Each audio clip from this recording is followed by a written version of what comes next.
I just do. You just do. Yeah. Now You have to have a support team if you're going to do this.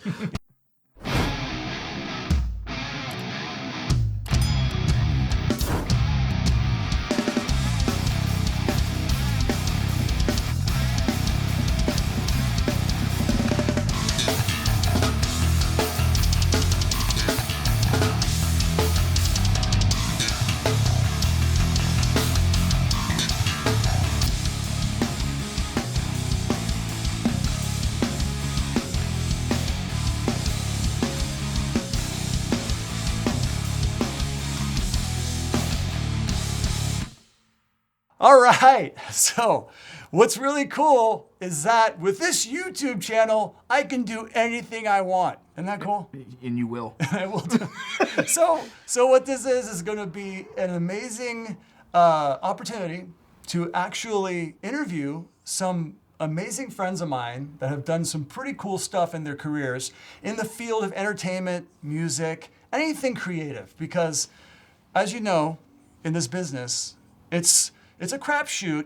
Who is going to really like take off? You know what I mean? Because you really don't know. You have no idea. It's anyone's game. There's so many outlets and things that are going to allow you to do it. And in the olden days, you had TV, you had print, you had radio, and that was it. Now you have you're just endless with the amount of stuff you can to really just to go nuts with and to go crazy viral and all that stuff. Yeah. So when you have someone that is really successful at it so quick, like Jay, and you start to see the power in which you can reach people, but you have a responsibility, right, to do all the things as positive as you want to, or negative, it all depends. I try to be as positive as possible. So my name is Mark Allee. This is a YouTube video for a series that has not been named yet, but we're going to just go with Mark's awesome friends. Does that sound good? That'll work. Yeah, right?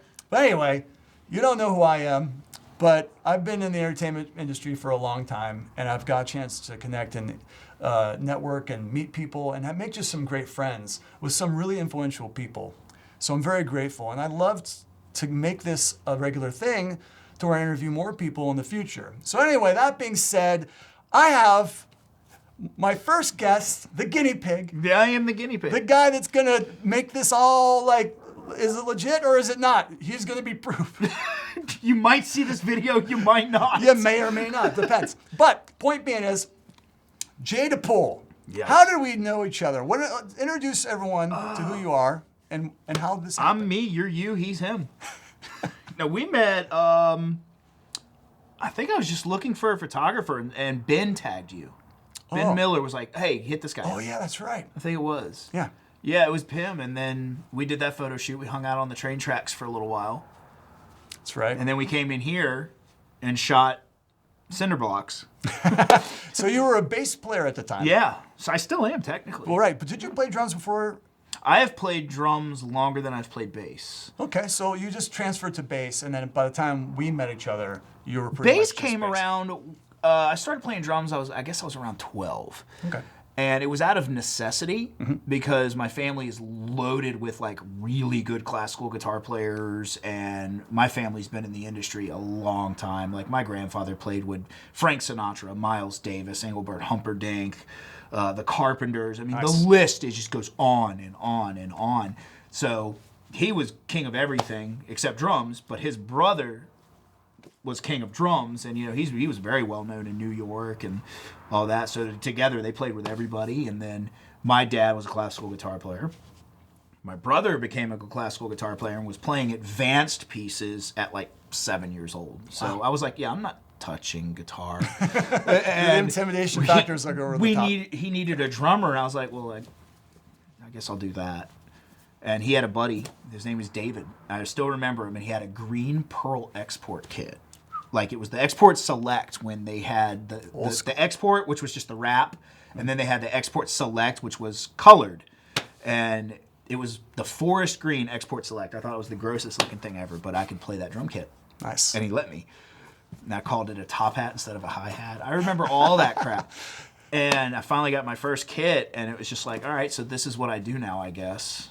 And then I learned a triplet, and it was like, my brother was like, oh, you got good really quick. And technically great. I jumped into, I was in high school marching band when I was in middle school. Nice. Like, they were like, we've got to have him. And so that took off, and then just progressing. And finally, everyone was like, you're a drummer. And I was like, no, I play guitar. I play bass. And so I was like, you know what? I'm not playing drums anymore. I'm going to play bass. And did that. And then like 2 years later, back on drums. And amazing. Since then, since you decided to do this, you put drums to the wayside. And you're doing bass. You like in this industry, we do so many different things. We diversify ourselves so much to do this, that, and the other thing to whatever creativity itch has been scratched. You know what I mean? And then you decide to do drums a little more seriously, and then you started to film yourself. So talk about how that started. Believe it or not, I put my first videos on YouTube the first year YouTube existed, and it was bass.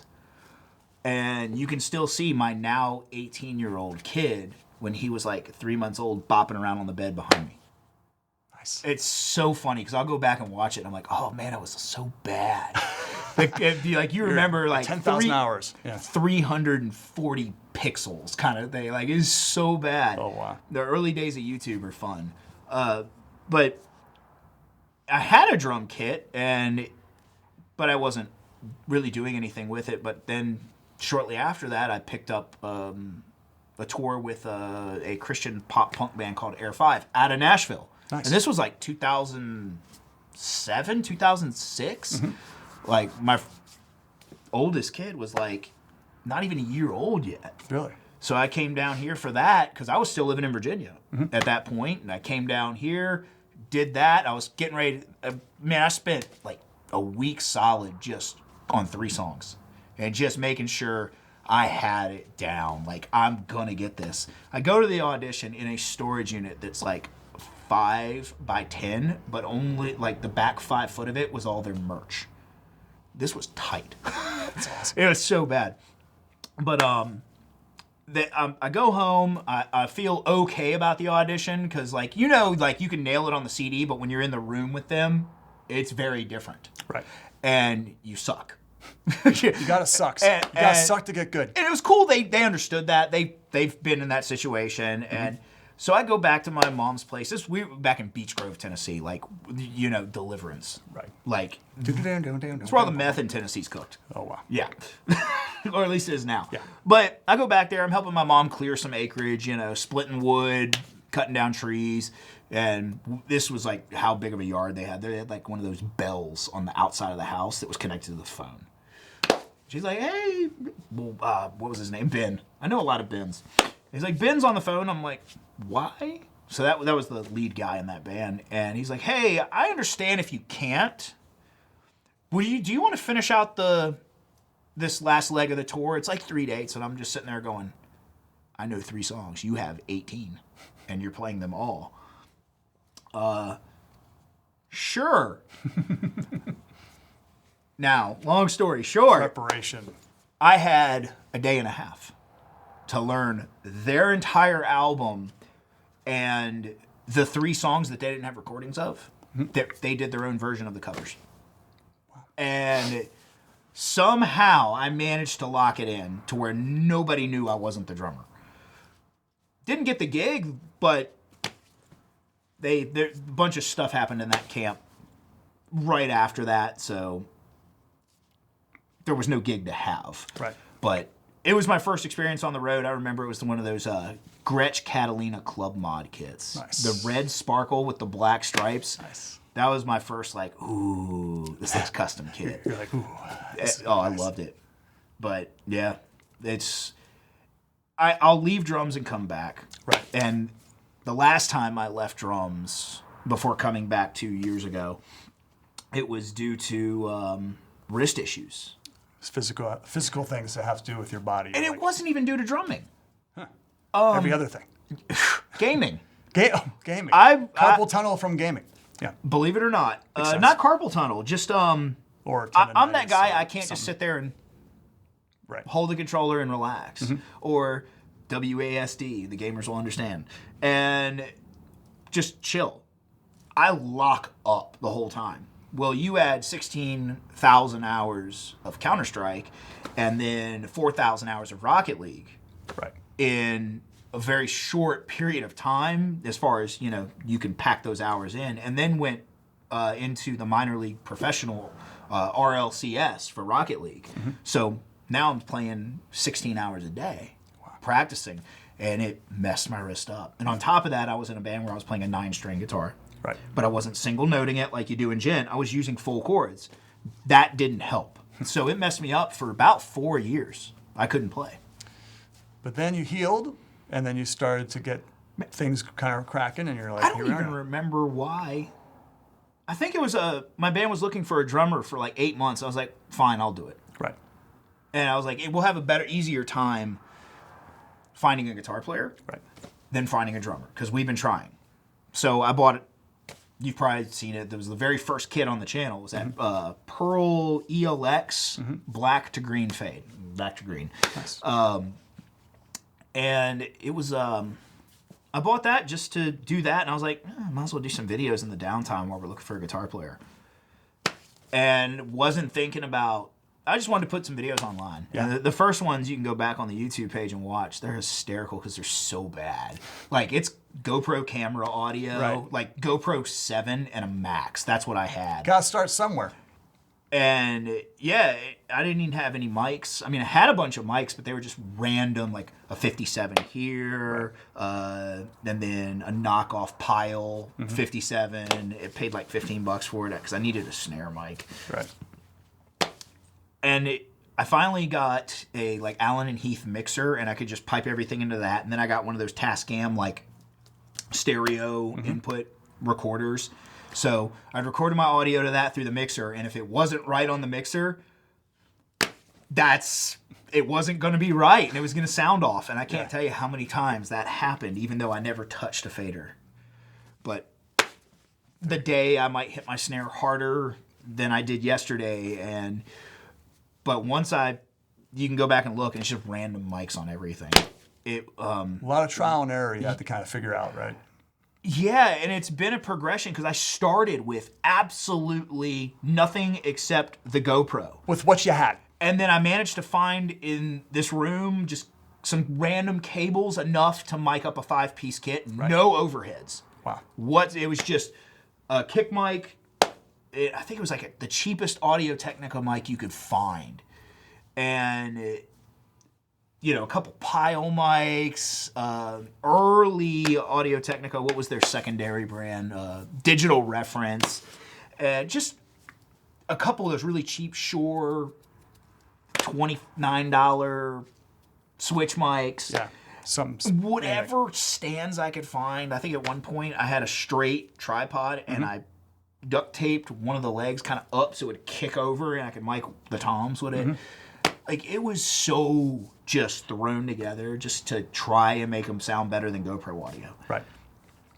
And it finally kicked, and I figured out how to trick the algorithm. And So let's talk about that. So YouTube and social media is a learning curve, especially since it changes so often, right? they're all very different, too. Right. So when you started to really get some serious action on these platforms, right? It was Facebook first. Facebook For a first. very long time before it ever did anything anywhere And you else. didn't plan for this. This is a No, fluke thing. this was just, I want to upload some videos. Right. So I hear stories like this all the time where it's always kind of the ones that really go out and try aren't really as successful as the ones that just kind of like I've happen tried into since it. 2006. Right. And when I finally was like, I don't care. You gave up and then it started. That's when it started. I mean, look at Ethan. Ethan Herb, I'm not familiar. Trey Lewis's drummer. Trey Lewis? He does the, I know Trey Lewis. Grady Saxman produced Trey Lewis's song Dick Down in Dallas and a bunch of other stuff. I've covered that. Yeah. So Grady and I, it's a little backstory. Grady and I knew each other from when we first moved to town in 2014. And he's a studio drummer, had his own studio at a place across from Red Door Saloon in Midtown, where it was a big brick building. It doesn't. That's not there anymore. Now it's a bunch of cheesy apartments. But Dude, I haven't been downtown in probably 4 years. and So I'm I remember. sidetracking for a second, but Grady started very, very little, and then he was part of the Luke Combs explosion, which I'm going to go further on a future video with another special guest. But I got a message, Jake. I haven't talked to him. yeah, so man, you already spoiled it. But anyway, point being is, and then he really blew up with Luke, like a lot of people, and then he went and started his own studios called Saxman Studios in Mount Juliet, and he produced Dick Down in Dallas, and that blew it up. Yep. So it was another like circumstance of just like you're still good at your craft. You definitely have the experience through trial and error, and then when you start to just kind of say, just keep focusing on you and your progression of things because you have an artistic goal and you want to meet those goals, and then the perk is all of a sudden people start to pay attention, and then with social media being an helpful tool, you can project to the eons, wherever the hell you're going to go from here onward. But you didn't have the intention of doing it, and you are an example of many I hear that just kind of it just happened. Well, yeah, Ethan puts up those videos. They're how to get fired from a gig videos. Yeah, and I'm sure you've seen it. Yeah. It was the one where he had that boink, like Looney Tunes sound. Well, that was him? Yes. That's him? And he went that thing is gigantic. Dude, he went from posting a status on Instagram about, I want to hit 10,000 by the end of the year. And he was at like... He's like millions He was now. at like 4,000. Wow. Within 2 weeks. Boing. Thing's so funny. Within 2 weeks, he was already over 100,000. It's amazing. And you wish you thought of it. Him just having fun and uploading it to the internet, and the quality is just off his cell phone. See, it just goes to show you never know what's going to go crazy viral, and it never has to be the perfect quality. It really doesn't. It's really just about Is it entertaining? Is it entertaining? Is it great? I mean, we were talking earlier about we have so many different mediums that we can use to film each other or film ourselves or anything, and as long as it is circumstantial to a point where people are relating to it and either entertained just from blanket entertainment factor, or they're just kind of like, I didn't expect that to happen, and boom, they're going everywhere. That's kind of what happened to me. Like, I woke up, and when I get on Facebook, like, I'm not popular at all.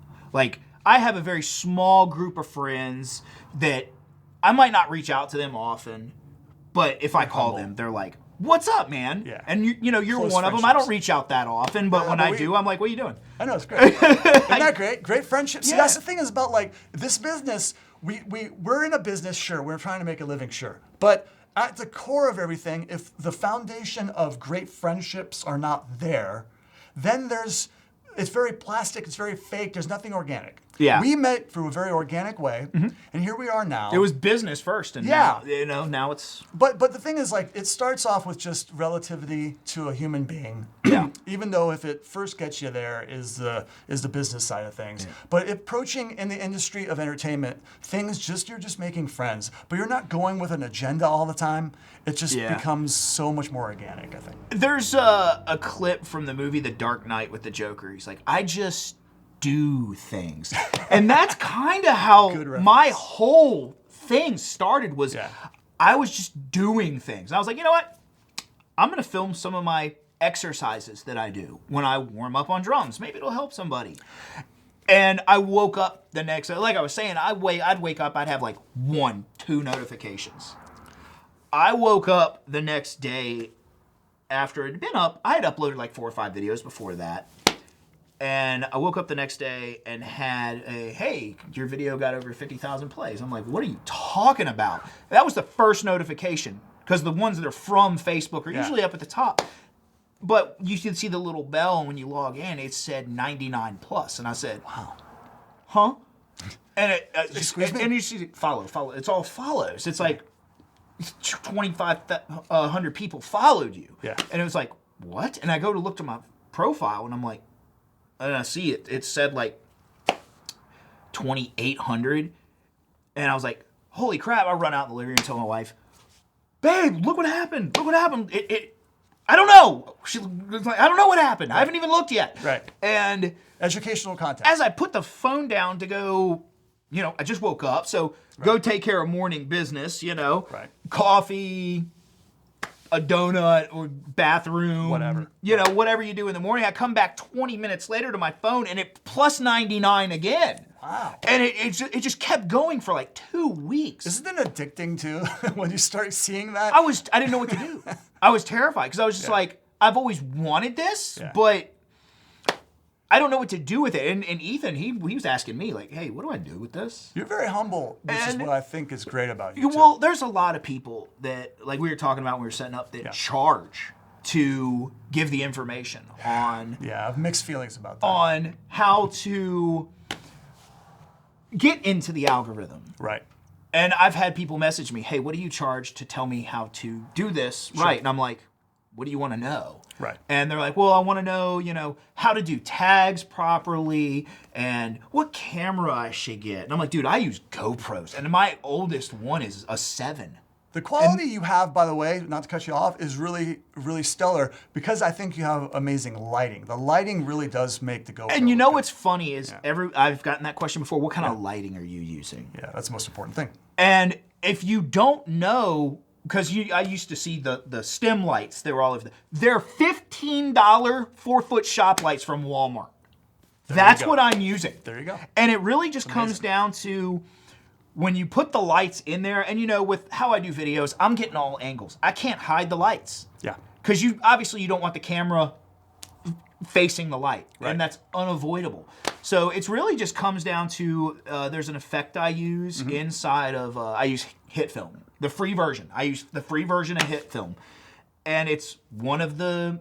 There's a lot of paid pro version effects in there, But you just used a free version. I use, and there's a bunch of effects in there that are free. Right. But they're okay. Yeah. I use brightness and contrast.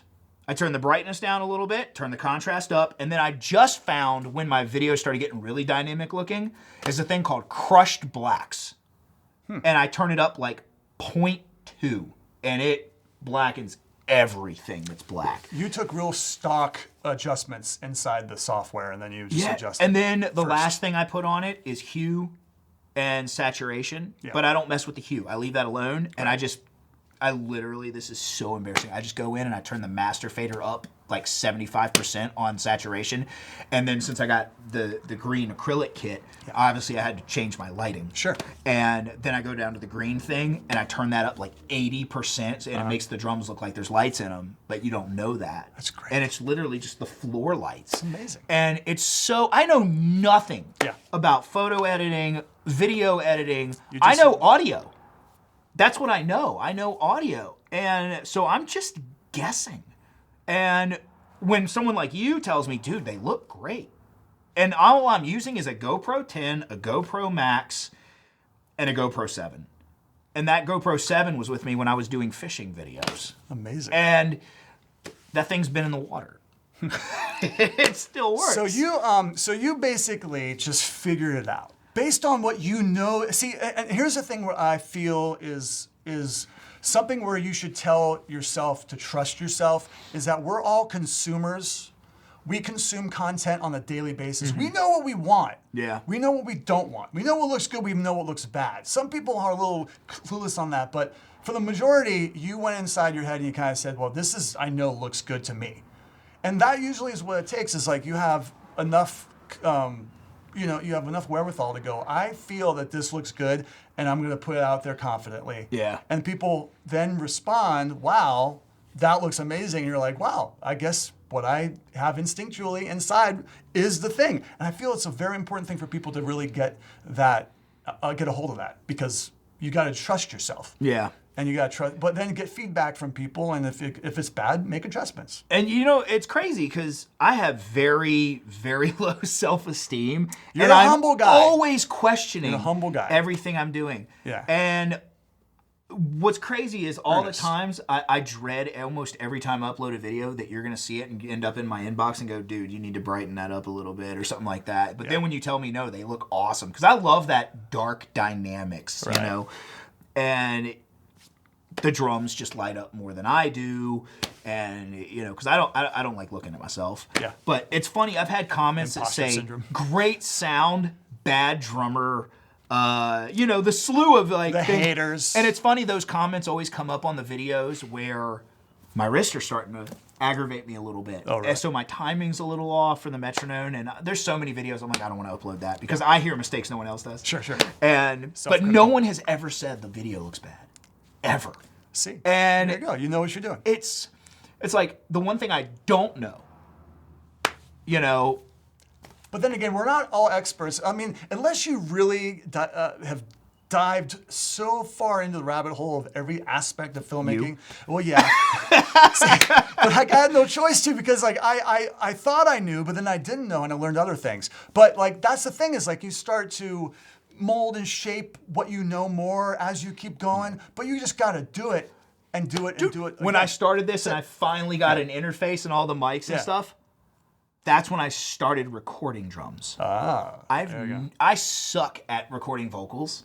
Like, I have, you know, you're good at the now. monitors, but what's crazy is the journey of learning. Like, I had a very good head start because my brother's an engineer and he gets great drum sounds. And the bit of advice he told me, and it's another thing I'll tell anybody, I'm not going to charge people for this stuff. You know, I've spent years trying to do it. Why should I make someone else do that? Right. You know? And that's one thing comes down to the toms. Because, you know, you're not always hitting the toms, but those mics pick up everything. And my brother was like, it's a little bit of work, but you won't have to fool with gates. And it comes down to you go right to the edge where that tom hits, go right before it so you can put a little arch, like audio up where the clip starts. So you don't get a pop or a clip from that clip coming in. And you put a cut there, and at the end of the tom drown out, and you cut that and leave that. And then you find all the other tom hits, and you do the same thing, and you delete all the space in the middle. So the only time those mics come through without a gate is when you actually hit it. Now, you'll watch some of my videos where you'll hear this through the overheads, but you won't hear it in the mic, and it's because I accidentally deleted it. Wow. But, like, so there's little tricks like that. And I mean, it's like, I really don't know any. I've never been to an audio school. You know, I've just got my brother, who is a certified Studio One instructor, and my cousin, who's one of the best mastering engineers I've ever heard in my life. Right. And they're both extremely patient. And because I'll call them and be like, there's more to it than EQ compression. There's more to it. I can't get the sound. And, no, I just don't know what I'm doing. And it turns out. Well, you reach out because then, you know. Yeah. Then you'll reach out for people that you know instead of just trying to search it online. Yeah, well, you know YouTube. You're trying to learn how to do something on YouTube. There's 15 videos that say it's different. It's a little confusing, too, because you get so many opinions, and then you just want to just tangibly reach out to someone in person and say, I know I have all these different resources to learn, but I learn best when I'm just in a person with somebody and they're really showing me step by step. Well, yeah. And you look up, if you look up how to record drums on YouTube, there's a lot of really good videos, you know, including Glenn Fricker. He's got some great videos on recording drums, but there's a couple other guys out there too that have some really good, but only one of them said the most important thing, which is if you want attack, aim your mic to the center of the head. If you want more tone, aim it to the rim. But if you aim it to the rim, you're going to get this wonky mid-range warmth that you got to clean up a little bit. So go somewhere in the middle of there. And if you look, every one of these, like this one's pointed about the edge. My 10-inch is kind of the edge of the center. You know, this one's at the center, that one's at the center. My floor tom is kind of the edge of the middle because, you know, basketball sound out of the floor tom. Right. And so, and it came down to that. But the hardest thing to get a good sound out of is snare. Right. Because you need the bottom. You need the top. So, and my brother helped me with that, and I have yet to see a video that taught my brother's technique. And I get my best snare sounds when I use my brother's technique. And then I'm like, well, I want to try this. And then I go back and edit the video. I'm like, I'm gonna have to sample the snare. I'm gonna have to MIDI punch the snare. And then my better judgment gets a hold of me and goes, nope, I'm just gonna leave it. I don't care that much. I'm too lazy. So now we're transferred to today, right? Yeah. So you basically on a fluke type of thing, you started doing educational content, and that's when I really started to notice your videos. So I really started to push. So now we're here today, where you have a substantial following, and you have a lot of people that have. Well, I'm losing 11,000 of them come, you know, the 19th. Okay, well we know why. Okay, so we don't have to. We know that that's a thing. So we're gonna worry about that. But maybe it might not last. Who knows? But it led you to now getting the attention of some companies. So what I want to segue into is talking about the endorsements, talking about working with companies. So let's talk about how social media has enabled you now to get the attention of some substantial companies. And what was the first one, and how did this all start? Through you. For me? Through you, I landed my Humes and Berg thing. And it was funny because it's like I was sitting at about 45,000, and I had my Humes and Berg cases way before that. Because I remember I called you and I was like, dude, I just picked up these custom shop Humes and Berg cases from Forks for like $650. And you're like, dude, that's a steal. And I remember this now. Yeah. Then you reached out to Michael, and Michael messaged me, and it was just like, oh, this is cool. And I was just sitting there one day, I was just like pissed because it was after like 6 or 7 months, and no endorsements, but I had the numbers that should have. Man, I think I remember venting to you on Facebook one day. I think I told you that the numbers didn't matter. Yeah, and that's when you told me it's more about brand dedication, and it's not for the gear. Right. There's a relationship there. Yeah. And it took me a little bit, but one day I just messaged Michael and I was like, "Hey man, how would I become a Humes and Berg artist?" He's like, "You want to be a part of my family?" And I'm like, "Absolutely, dude. You make the best cases on earth." And that's true. Dude, I over there, I'll show you when we're done here. I have 1970s vintage Humes and Berg cases that I didn't know were Humes and Berg. I didn't see those when I was setting up. Yeah. That's great. There's a 16 somewhere around here too. We'll take some video and send it to Michael. Oh, he's already seen them. Oh, he dated them for me. That's great. Yeah, so that snare drum, the Ludwig snare drum that I showed you, it's in one of those vintage cases from the 70s. You know the thing about, so I obviously set you up a little bit because... Yeah. Well, you introduced me to Michael. Yeah, and you touched upon the thing what I wanted to make sure that everyone understands is that you have to not approach getting endorsements like you've played your butt off for years and you're entitled to it, which a lot of people put off that vibe. So they're also shopping for endorsements. That's a wrong thing to do.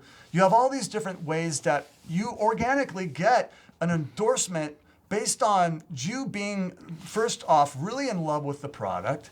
And then you meet the owner or the representative and you become friends with them. And then you don't ask for anything. You just make friends.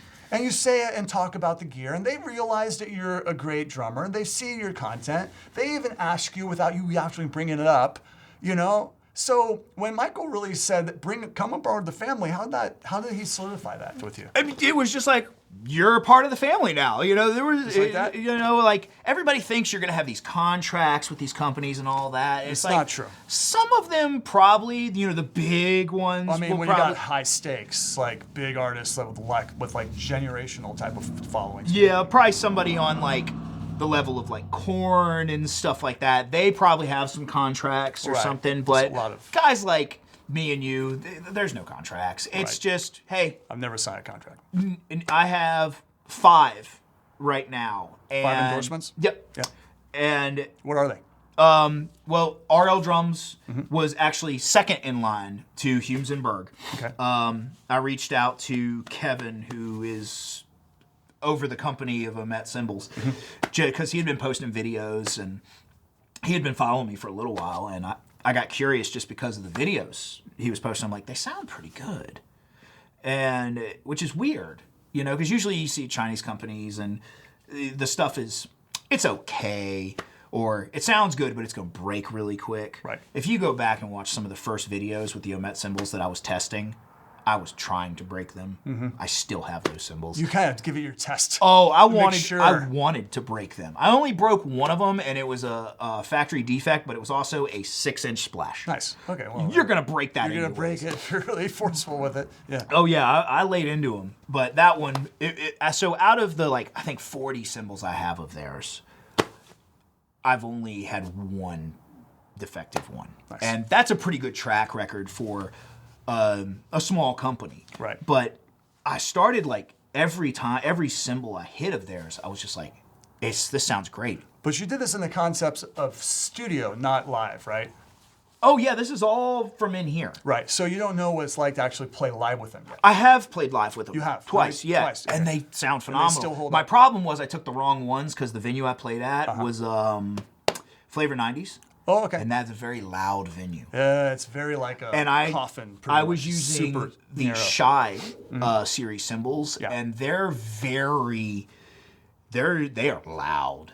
And those were the ones I took. Nice. Because I didn't know how loud that room was. Then you found out. Yeah, notice they're not Shies on here anymore. Yeah. Because they got retired after that one. Nice. And I pull out the 20-inch crash once in a while if it's kind of over to the far side where it's not right under the mic. Because mics don't like those very much, but they sound so good. And that's what makes me mad.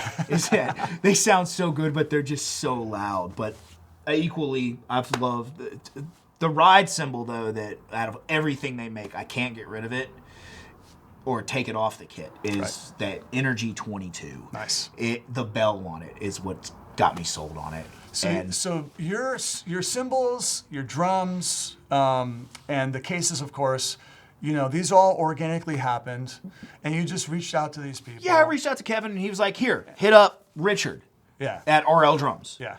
And he handles. So he connected you to RL. Yeah. Okay. So, and it was just, here's his phone number. So I called. He didn't give me a link to his Facebook page or nothing. He's just like, here's his phone number. Right.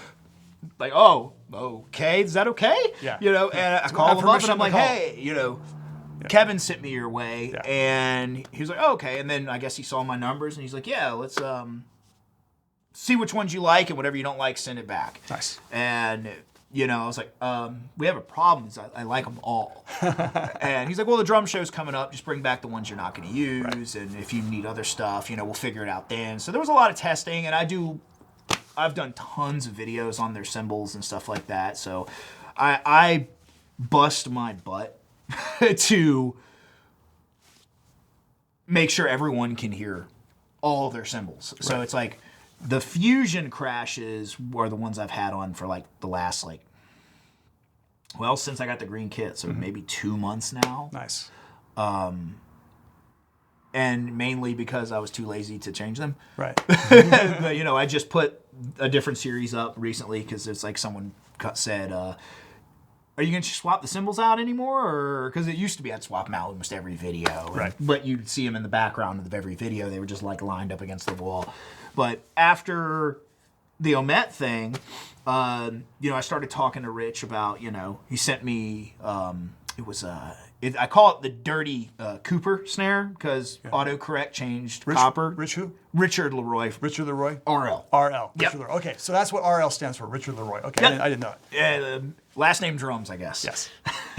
It's funny, everyone calls it's spelled Leroy. Yeah. So everybody's like, Leroy. Hey, Leroy. It's Leroy. Leroy. But it's, so we started, his snare drums, I was using the dirty Cooper because autocorrect changed it to Cooper. Right. And started as a fan, but now he's a good friend. His name is Joe Toomer. He's got my back. I can vent to him almost every day about the social media crap that you can't put out in public or you will lose all your endorsements. And that's another thing people got to realize is if you want endorsements, you can't be online, screaming about, oh, I got to pay Facebook for views. No, you don't. You got to get into the algorithm. See, that's another thing I wanted to touch upon with endorsements, responsibility of getting the endorsement, not just feeling like, oh, I got this or even got anything for free. And then it's just, you start to just not care anymore or you don't put enough effort into it. It's like, if you're going to label yourself to be endorsed by these things, there are ways of not having to bring it up every second. You're just active with it. And then you start talking about it when it makes sense. So you're not rubbing it in people's faces or jamming it down people's throats. So you're endorsed this, other thing. It's like, there's just a natural, relaxed aspect of it. Yeah, like when I post my videos for shorts, I won't usually tag the company in that. Yeah. But I'll at them. Yeah. But I'll hashtag all my companies in the tags. And then when I post like my full videos from YouTube, I'll say, hey, shout out to these great families and companies. Because I don't like putting company first. Because it's more than a company to me.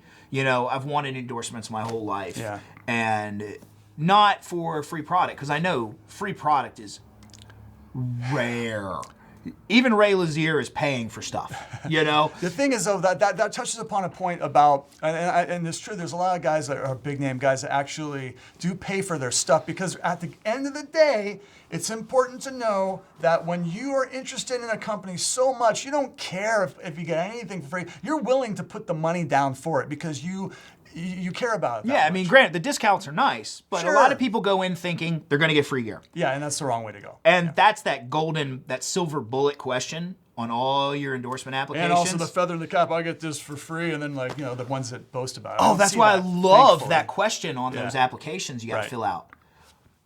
Why do you want an endorsement with Humes and Berg? Right. Because they know the guy that doesn't know better is going to put gear or this, that, and the other. They'll put down all these red flags that I just want gear. Yeah, I just want cheap gear. Give me that. Yeah, and that's always a hard one to answer because obviously you want an endorsement because you want that company's gear at a discounted rate, but you never put the words free. Yeah, it's a free bad gear. word. You're not going to get it. Yeah. You know, free gear is kind of a blessing. Like if you're with a company a little while and you've got a great family relationship with these guys and you talk to them on more grounds than just, hey, I need another microphone or whatever. Yeah. They'll hit you up once in a while and be like, hey, we got this product we need tested out. Yeah. We'll send it to you. There's a trade-off. Those trade situations are worth it because you're actually earning it. You know? In my situation, you know, like with everything sitting here besides the Tama stuff, because I'm not big enough for Tama. But I swear by Iron Cobra hardware. Yeah. You never know. Period. I love Iron Cobra power glides and the hi-hat stands. Nice. And then, you know, most of the hardware for the cymbals is Tama. And I don't mind telling the world, Tama hardware, best hardware in the book. Because you're so into it because that's what you use. I love the hardware. Right. And guess what? I'm using it and I'm not endorsed. Right. You can't beat their hardware because it's super lightweight. And that's an endorsement from your mouth to the ears of that's basically how it should be. You're passionate about it, you play it. Maybe they might knock down your door. Or you might meet the rep one time and tell them, I've seen your videos. Yeah, do you use our stuff? And, and then you can go from there. And then that's a lot of how certain people get their endorsements is they really just happenstance. Because you go out to events, you got to show up, right? And then you meet these people in person, and then you just start to talk, and then things go from there, and you're like, wow, I walked away with this connection, and this is great, but you're not obsessed about that moment. You're just like grateful for it, and then you just move on and keep doing what you do. Yeah. Well, last year's drum show was my first drum show. So I got to meet all these people. I'm rocking, Met cymbals. Yeah. I love them. It's my sound, and I'll be pissed if that company goes away. Right. I love Met cymbals. But guess what? I went by the Peisty booth and met Tim. Yep. He's such a cool dude. Tim Shahady is one of the best guys ever. And I went by all these booths that I like their products. Yeah. But I might be endorsed by someone else, but I'm still, going to tell them they're good products. It's just I use this, I'm not downing, DW's hardware. Holy crap. It's some of the strongest in the game, you know? But it's heavy. Yeah. And I got enough crap to carry around. Right. Heavy doesn't work for me. I used to have their 9000 series snare stand, and I wish I still had it. Right. But it was also like 30 pounds. Yeah. A thing about how you went around and meeting other companies, but it's not like you're going to abandon the company you're with and see if there's a better option. Yeah. And then if that happens, I'm going to leave this and go with that. Which leads me to a good point is that there are drummers out there that like to hop around the companies. I've seen them, yeah. It's a bad look because you're not interested in said company. There's reasons why, like Todd Zuckerman left, went back to Sonar over, for all these years. He had probably a really good reason, you know what I mean? So it didn't probably have to do anything bad with Pearl's side. It's just, so there's purposes. But I know people that really go from company to company to company all the time, and the companies talk. They talk all the time. Now, I've seen situations where it's bad. The A&R rep will change. Yeah. And the artist is like, I can't deal with this guy. And that's a personal thing. Yeah. And they'll leave. But let's look at Ray Lazier. Yeah. He's only endorsed one cymbal his whole life. Yeah. And it's been Sabian. Mm-hmm. Thank you, Chris Stanky. Yeah, and he's been their A&R guy for A long time. So me Jeez. and Ray know each other since '05, and we used to. Well, before he got the Korn gig, he was first David Lee Roth, and then went with Army of Anyone. Yeah. And he played one gig, from what I know, with Stone Temple Pilots at Hollywood Bowl, and then he auditioned for the Korn gig, and in 2007 he got the gig. And my connection with him was essentially just an organic thing, but he definitely had a way about him that was really natural, and he didn't come off as egotistical. He didn't come off as about himself even, really. He's really humble. Humility is the biggest thing. And with Sabian, he's been so loyal to them. And so like going back to the story, like we used to hang out with me, Chris Stanky, Abel Vallejo, and some other people that I can't remember who were there, but we used to do backyard barbecues and stuff. Yeah. And in the studio in Sherman Oaks. And that was one of the best times. And so we had a great time together. But when we were there, we barely talked about, I mean, we talked about gear, but it was just that camaraderie. So that relationship, again, being the forefront of everything, just naturally started to lead on to, this is my company, and years later, throughout the whole career, there was no reason to leave. Yeah. You know what I mean? But like I said, I was rocking their snare, it's dirty copper, but the Dirty Cooper. Yeah. The Duty Coopy. The Duty Cooper. Yeah, and it sounded so good. Yeah. And you can see the drum in the video that I did for the drum show. You know, I was excited. That was my first drum show. Yeah. But I was talking to Rich, and I was like, man, I've got one of your snares. But if I really want to push RL drums, I need to look into getting one of the kits. So we went back and forth, and that brought the as we call it, the reverse tequila sunrise finish that was sparkle. And that kit sounded great, but when I went up there, I saw this guy, and I was like, okay, I have to have this kit. Acrylic. Yeah, drums you are awesome. turned me on to acrylic, you dirty bastard. Hey, you know. So, you know, so let's transfer now to wrap things up a little bit here. What is the next goal for you, and where are you at right now with your social media presence and everything? Like, what's going on? Man, it's funny, YouTube didn't even pop until like maybe mid-October last year. Last year for you? Like, I had a couple It popped for you good, mid-October last year. Yeah. like when I did the drum show videos. Yeah. I knew that there was going to be others there. And I was like, how can I top them? I can't. I've got a GoPro.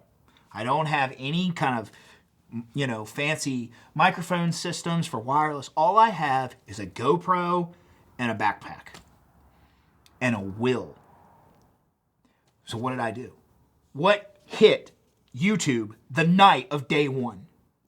My drum show video. That really Day went two? crazy, huh? Yeah. That night by 9 p.m. Nice. Day 2 video hit.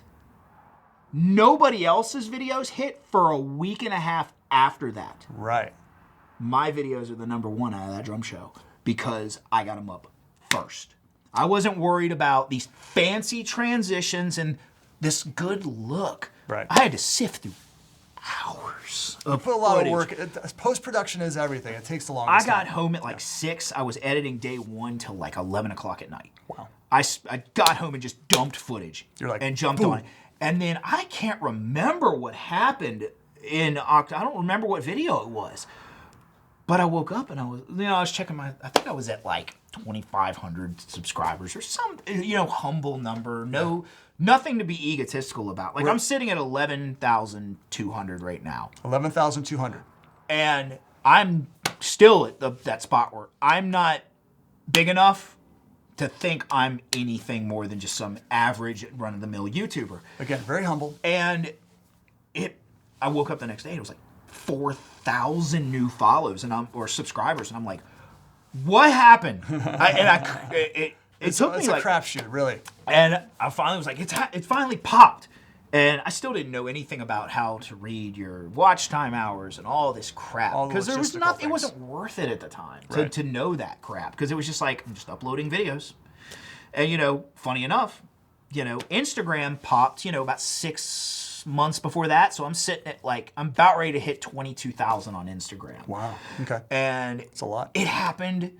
Facebook was first. And then Facebook started dying. Then Instagram popped, like I said, probably 7 months ago.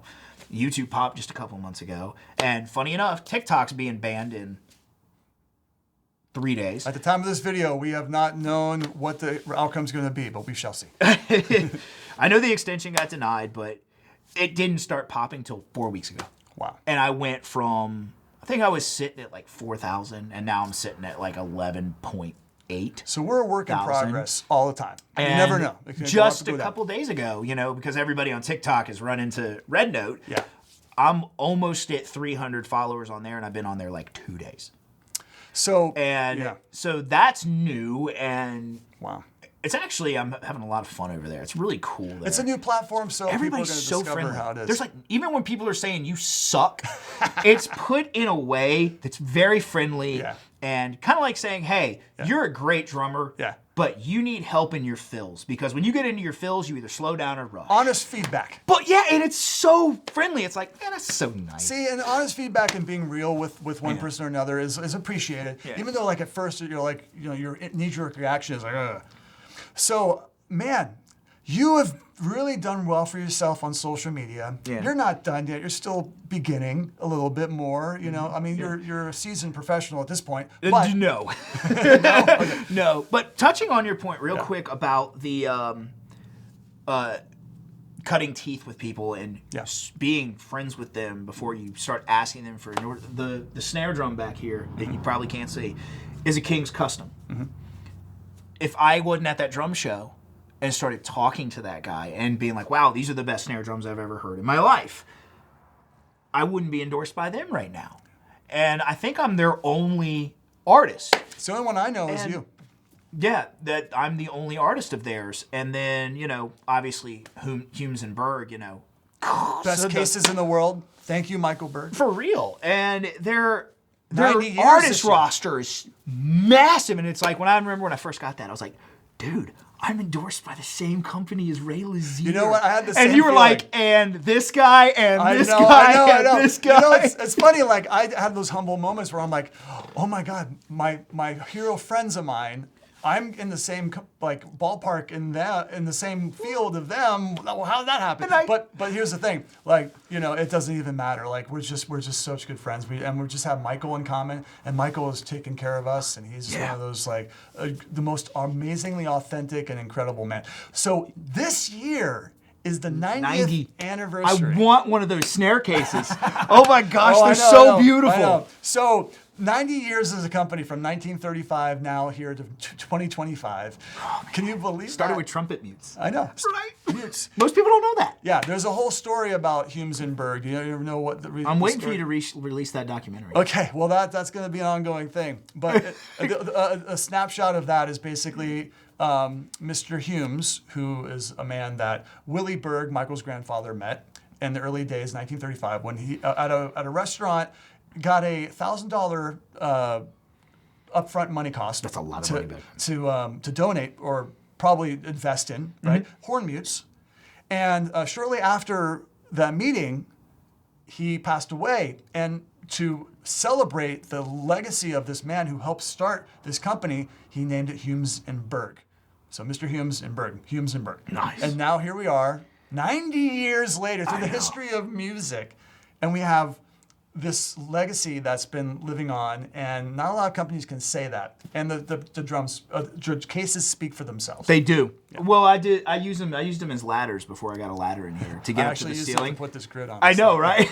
But it's crazy though, when I got the Humes and Berg deal, and I was like, oh man, I'm endorsed by the same company as Ray Lazier, and you're like, and me, and this guy, and this guy, and then, you know, just a month ago, SE, you know, I SE microphone, Tony.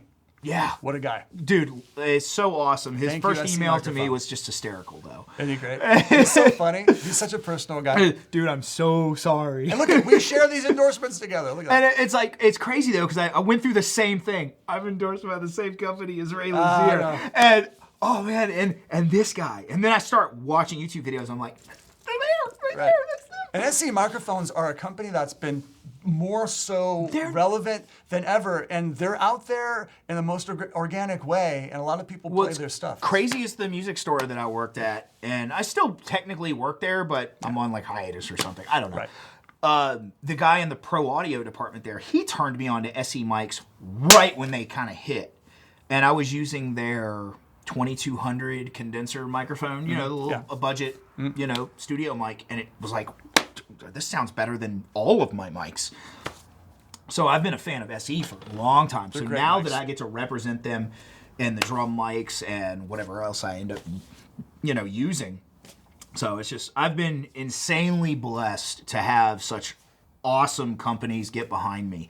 Well, you deserve it. I gotta say, you deserve it. And you're doing it such a great way, and it's a great example on how it really should be done. It's organic, very humble, and it's just relationship building.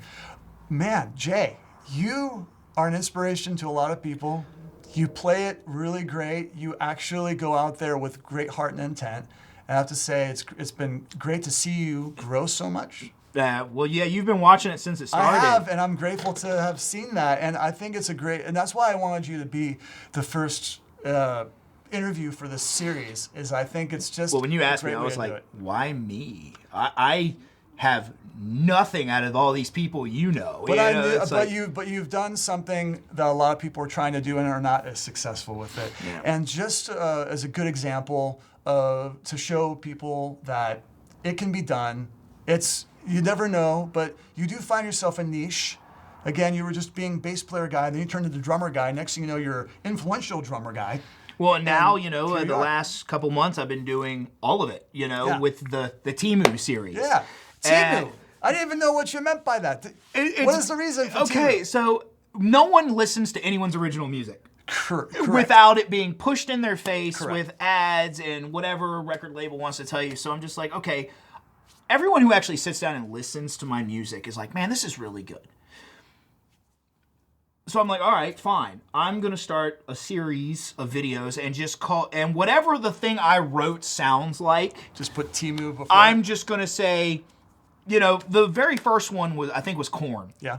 Because Korn was heavy. Those first 3 albums were a heavy influence on how I write. But even more than them was Limp Bizkit. Like Wes Borland is one of the most underrated creative geniuses out there. I know it's not a drummer, but you know, for my guitar influence, it's if you took Limp Bizkit's Drive and dumped it into, you know, A tuning and put a halftime beat on it, that's what I write. That's just my natural thing. Right. Because I've spent so much time trying to learn how to do that. Yeah. And so the first one is Korn, because it was just like, all right, I already have a song that I've been working on. Korn. And it just says Korn ordered from Temu. Oh, ordered from Temu. Yeah, that's right. And so right there, you've got the name Korn. Yeah. And then you've got ordered from Temu. It makes a people go, marketing thing. huh? It got me going, what does this mean? And then they click on it and they're like, what song is that? Right. Because they think it's a Korn song. It's like, it's not. And you know, the most successful one was Limp Bizkit. So you're talking about a song that's inspired by the band, but it's not the band's cover. It's not there. It's all my original music. Like I didn't know that till right now. Yeah. They're all original songs. See? All the Temu songs, and it's crazy. That's genius. Now here's the hard part. That's pretty cool, man. To continue that series once a week, because it's taking place of the covers, because the Temu series is actually doing better than covers. Wow. So it's like they're transitioning, so less covers, and the covers I do are going to be way over the top. Yeah. Like the Shabuzi cover I just did. Nice. I don't even know the name of the song. Interesting. Someone, my buddy Toomer, the dude who met me through a Korn drum lesson. Yeah. The song that we can't say the title of on YouTube. Sure. Track 6 on the first album. Nice. That fill, Oh, your fills are great. Like you're fast now. Like you're crazy fast now. Well, I have to. That's what gets views. I like to sit back. How often do you practice? So remember about a year ago, Stevie T did that video where he's talking about the only time I get to play drum or get to play guitar is when I'm doing videos? Yeah. Yeah, no, what's practice? All right. Like, basically, I sit at home, I come up with a guitar riff, add the bass to it, and I have no drums. Right. And I just write the whole thing. It could be 1.5 to 2 minutes. And then I sit down on this electric kit. Oh, I forgot about Donner. I'm an artist at Donner. They reached out to me. Donner is Donner Electronic Drums. Electronic drums. Yeah, Donner. Okay, I don't know that company. They're a company. They started on Amazon, and they do guitars, they do basses, they do drums, I didn't know that. and their budget. But they reached out to me to do their electronic kits, and so I've got one of those sitting at home. So I'll sit there when I practice is when I'm writing the parts. nice. I have a practice pad to the left of my table, my desk at house in the studio that Kick-ass. calls out to me. But There you go. I don't use it as much as I should. But Cool. so I don't really get to practice. But yeah, all the Temu stuff. The hard part is I have to write 2 new songs a week. See, now you've rushed into, you now have it going for you. You got to But keep it going. Here's Yeah, yeah. the crazy thing Yeah. is I can sit down For a and while. write a 15-song album in a week. I've done it amazing. many times. Well, now like you all the stuff for my band, Us as Servants, was pretty much written in 2 weeks. Nice. 2 very lazy weeks. And we'll sit there and go, hey, we need new songs. Okay. And then I'll sit down and write 3 songs in one night. And now that I'm not the singer, I can't finish the songs. Right. So I have to wait on someone to write lyrics and get to town and all that stuff. But yeah, the Temu thing is kind of becoming my thing. Like, because it's like I get to show that I am a bass player, I am a guitar player, but I All in can't one. shred. That's okay. I can't because I spent all my time focusing on learning how to write. Which is the most important thing, I think, more than And- the skills of playing fast. And that's one thing a lot of people online that are trying to do this need to learn is while you're going to try and do this and try and do this and try and do this, are you doing the same thing everyone else is doing? Right. Are you And- unique or not? Right now, all my social medias are just dead. Besides Red Note, because I just started it. Facebook, the numbers are all red. YouTube is all red. Oh, wow, it's gone Instagram is down. all red. Okay. And that's something people need to know when this starts happening. The reason you see a lot of guys doing panic uploading, Oh, like panic even uploading. Like, I need to put this down. Stefano, I cannot remember his name. The dude who could play super fast with one hand. El Cibrano. Yeah. Yeah. Everyone noticed when he came out, it's like, he's faking it. And he held the clock Oh, there yeah. and did all He's that like, stuff. oh, yeah, you want to show? I'm When faking it? people were Kiss like, my ass, okay, yeah. he's done this already. Yeah. He started panic uploading different kinds of things to try to Oh, he get, was experimenting, He was yeah. trying to get his algorithm back. Oh, yeah. And right now, I'm in a dead algorithm. So you see the struggles of that. The last 2 weeks, I had a boom. Roll that status I posted about. You know what's crazy is I can't even post a friendly comment on something without getting attacked. It was from that Danny Carey Nightmares video. Oh, okay. When I did the eulogy beat. Okay. It was like Drummer's That's right, I Nightmare. remember that. Oh my God. I've never received so much hate in my life. And then I also... You know you're getting somewhere when their haters Oh my come God, in. dude. You know you're getting somewhere. You get prepared for it if you're trying to do this. Yeah, This you have to have it's a thick skin. legit. Like, You have to have a thick skin. and I don't. So Yeah. I owe a lot to my buddy Toomer, and I keep bringing him up because I will Important go to figure. him and just be like, dude, I'm getting ready. I'm done. Yeah. And there's been a couple times in the last 2 weeks I've said, I'm done with this. I can't do this anymore. And it's due to the amount of overwhelming just hate. But then like one comment will pop up and it would just be like, That's why you turn to your friends. and it was like, And dude, ignore thank that you for a so while. much for these. These are awesome. These are, and then someone commented 2 days ago when I was like, I'm done. I literally took my cameras, put them in a box, and threw them into my trash can. And I went back and I got a comment on YouTube. He's like, dude, thank you so much for what you do. I'm glad you did. I have been watching your videos as a silent viewer for about a year, and watching your videos has helped me become a better drummer. Thank you. And it was just like, That's cameras out of the trash can. This is why I do it. And you have to go back and remind yourself, Yes. you're doing this to help people. Or Right. Whatever. You know, the Temu thing's for me. That's Sure. my own little... You're having fun with it. You're also experimenting. That is fun for me. But your because, mental health is so important. Yeah, and you gotta have a support network Right. of people that will be there for you when it does get like this, where your numbers tank Yeah. and it's just hate. Reach out to your friends. And, you know, I saw you reacted to my status about, I can't even post a friendly comment. I was like, the angry face. I hope he's not angry that I posted that. Or he's angry. No, I'm angry for you. Yeah. Whenever I post an angry face, But because I'm angry for I've the hit situation. you up. I don't know, not recently, Yeah. but just I had to vent. Yeah, and that's the biggest thing is being open to hearing. You have to vent. You Yeah. can't keep things bottled You in. or else have you're to gonna have a implode. support team if you're going to do this. Very much so. I mean, because it is hard. Like, it can get challenging, and that's why you tell yourself you're doing it for a certain reason. Yeah. You go back to why you did it, right? and it's now, if the comment's negative, I don't even sit there. I go find a positive comment, because Yeah. the Drummer's Nightmares videos, I don't know why, but they light a fire under people's butts, man. And it is just, the haters show up. Yeah. Like, have you ever tried to play the eulogy beat? It's been years, but yeah, I remember there was a point where I like slowed every little idiosyncratic You part had down. to hyper focus. Yeah, it's a two different sides of your brain. Did you have this going on? Oh, that sounds really cool and easy. I'm going to learn that. And then you realize what a nightmare it actually is.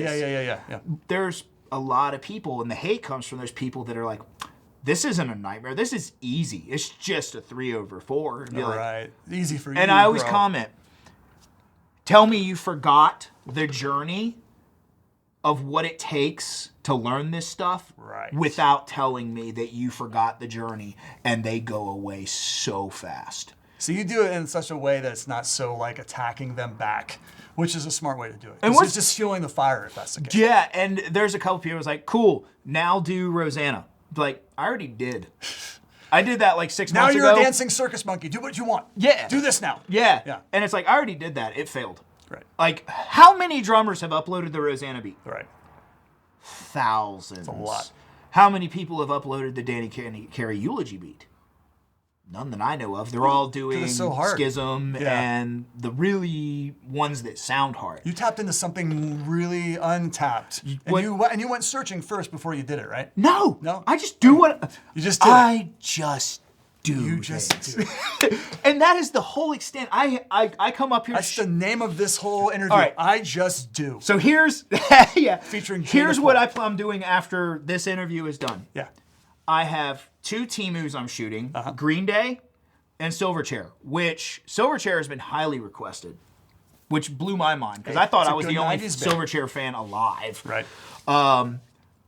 And I'm going to shoot 3 lessons videos. I have no idea what those lessons videos are.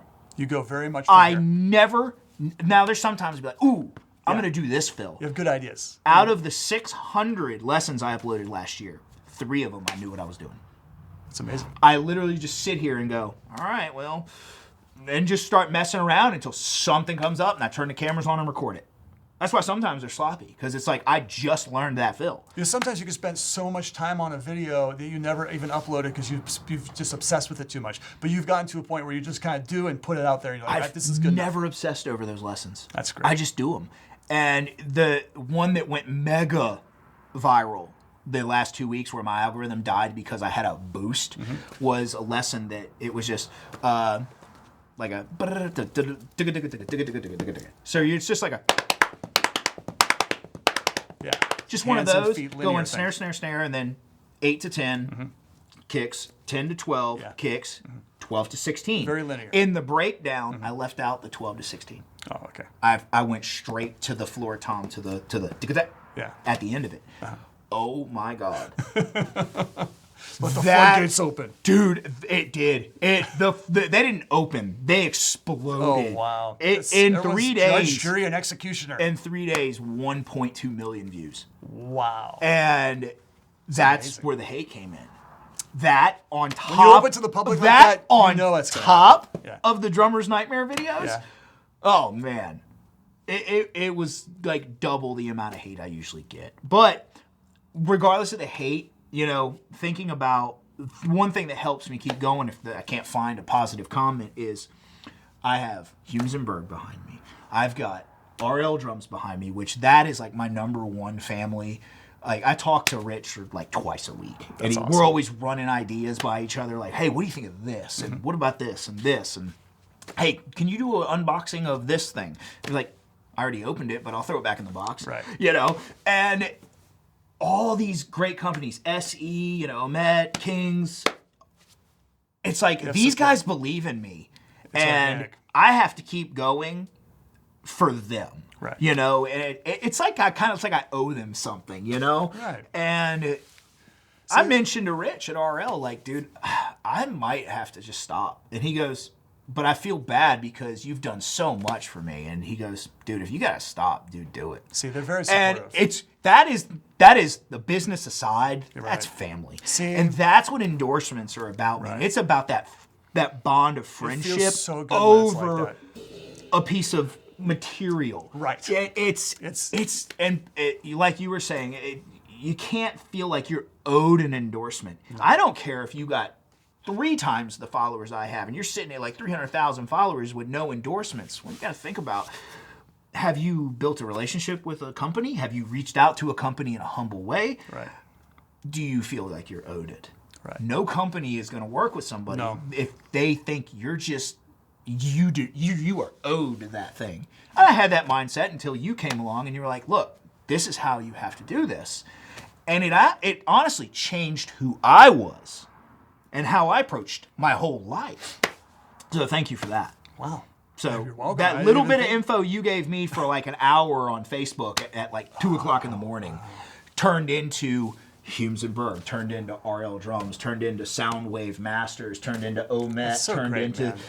SE. Awesome. Like that little bit of information. So there's another thing, is that little bit of time that you spent changed my entire life. Wow. And so if someone puts up that status, it's like, man, no one will endorse me. No one's going to endorse you. Yeah. Because that attitude is going to kill it. You got to keep a positive. And I used to be that guy. I don't know if you remembered my Facebook before I shut up. I can't say I remember exactly. But Ask Ben.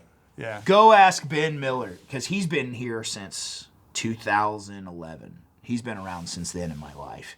And he's seen it, and my Facebook page was negative. I was that complainer and everything. No, you can't attract people when you're negative. And nobody wanted to be around me because I was negative. But now I'm just like, whatever. This is me. This is what I do. And I just do. You just do. Yeah. Now, on that note, Jay DEPOOL, it's been a pleasure to have you as the first guest, but also just to have your friendship. I'm very grateful for you and your friendship, so thank you for that. It's been a really great ride. We've known each other very small amount of time, but I feel like I've known you all my life. I didn't get the memo on how that was supposed to work. You did one of these. I want your muscles, though. Work in progress. Trade you. So as a final anecdote to the rest of the world, tell people where they can best find you and where you're going to be in the next, what you got going on right now, and a little send-off. Everywhere. YouTube, Instagram, Facebook, maybe TikTok. Who knows? Under Jay DEPOOL? All Jay DEPOOL. YouTube is the only place that's different, and it's Jay DEPOOL Music. But if you type in Jay DEPOOL, Jay, not the letter, you'll find me everywhere. Awesome. Including Red Note now. Red Note's the next phase. We don't know what's going to happen, but we're going to go along for the ride, and we're going to enjoy every minute of it. Yeah, every minute of it. It's an adventure. Yeah. Thank you so much, Jay DEPOOL. This is Mark Allee. I hope to definitely see you in the future. If you have anything you would like to see from Jay, put it in the comment section, all that stuff. And my thing is, I never tell people what to do, because when I get told what to do, I do the opposite. So we'll just say, if you want to do the things, right? Yeah. If you have lessons you want to see, or ideas for the next Temu, like what band I should do. Yeah, put it in the comments. I don't listen to Pantera. You should. Dude, I get it Shout all out the time. to Abel, who's on tour probably right now, or no, he's on hiatus for a little second. I'm not sure. He's been with Pantera. He started with Rave with Korn, now with Pantera, and he's done Limp Bizkit. The drum tech. Yeah, Abel Vallejo. We've been to school at it's MI. funny, and I got a lot of requests for Pantera, Temu, and I did it, and people were like, "How did you nail that? You don't even listen to them." It's like, I don't know. I just thought redneck groove metal. Because that's what Pantera is to me. Yeah. Redneck groove metal. Yeah. And doing that cover, it sounded like, not cover, but Temu, it sounded like Pantera. Yeah. So I had to channel Vinny. And I was like, well, he's just a basic drummer. Oh, fuck no. No.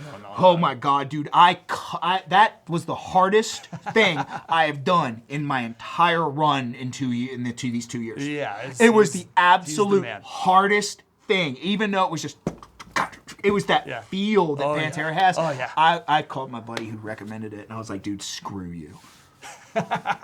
Don't do that to me again. Nice. I'll do Slipknot before I do that again, because I've played Slipknot. I'll do Mudvayne, which was the last one, Mudvayne team move. Man, you got to keep the energy going, and we want to see what's next for you in the future, and I can't wait to see what you do next. And I don't even know what I'm going to do, so great, people are like, oh, he's just saying that. No, I have no idea. And that's a good thing. You don't know what you want to do, but you know you want to do it, and you just got to do it. That's the biggest thing. Basically.